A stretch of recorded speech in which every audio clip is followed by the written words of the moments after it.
বাসাটা পরিবর্তন করে দেয়।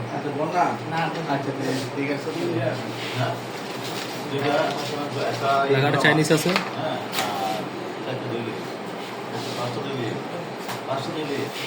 ইংলিশ প্যানেল বোর্ড লাগানোর মতো ইংরেজি হয়ে যাবে।